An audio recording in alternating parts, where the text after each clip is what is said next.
बिहार सरकार द्वारा जो जातीय जनगणना कराया गया है उस पर केंद्र से लेकर अन्य राज्यों तक घमासान मचा और सभी राजनीतिक दल अपने अपने अनुसार इसकी व्याख्या कर रहे हैं। सब राजनीतिक दल के जो प्रमुख नेताओं हैं वो भी अपनी अपनी तरफ से अपनी अपनी भाषा में इसकी व्याख्या कर रहे हैं।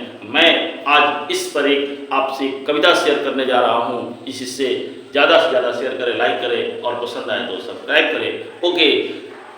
जिसकी जितनी संख्या भारी, जिसकी जितनी संख्या भारी उसकी उतनी ही हिस्सेदारी, जिसकी जितनी संख्या भारी उसकी उतनी ही हिस्सेदारी।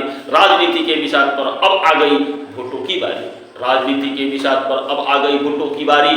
जिसकी जितनी संख्या भारी उसकी उतनी ही जिम्मेवारी, जिसकी जितनी संख्या भारी उसकी उतनी ही जिम्मेवारी। जनसंख्या के आधार पर, जनसंख्या के आधार पर अब होगी आगे की तैयारी, जनसंख्या के आधार पर अब होगी आगे की तैयारी। कौन लड़ेगा, कौन जीतेगा, किसको सत्ता का सुख मिलेगा, कौन लड़ेगा, कौन जीतेगा, किसको सत्ता का सुख मिलेगा। जिसकी जितनी संख्या भारी उसकी उतनी ही जिम्मेवारी। आम जनता यूं ही आपस में लड़ेगा, आम जनता यूं ही आपस में लड़ेगा और नाहक में मरेगा। नेताओं के राजनीति के चक्कर में, नेताओं के राजनीति के चक्कर में आम जनता यूं ही पिसेगा। जिसकी जितनी संख्या भारी उसकी उतनी ही हिस्सेदारी, जिसकी जितनी संख्या भारी उसकी उतनी हिस्सेदारी। जात पात के भंवर में, जात पात के भंवर जाल में वोटों का होगा बंटाधार, जात पात के भंवर जाल में होगा वोटों का बंटाधार।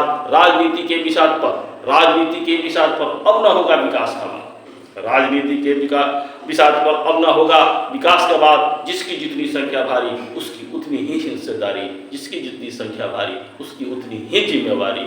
जब आएगी वोटों की बारी, जब आएगी वोटों की बारी, सब जाति के नेताओं की होगी अपनी अपनी तैयारी। जब आएगी वोटों की बारी, सब जाति के नेताओं की होगी अपनी अपनी तैयारी।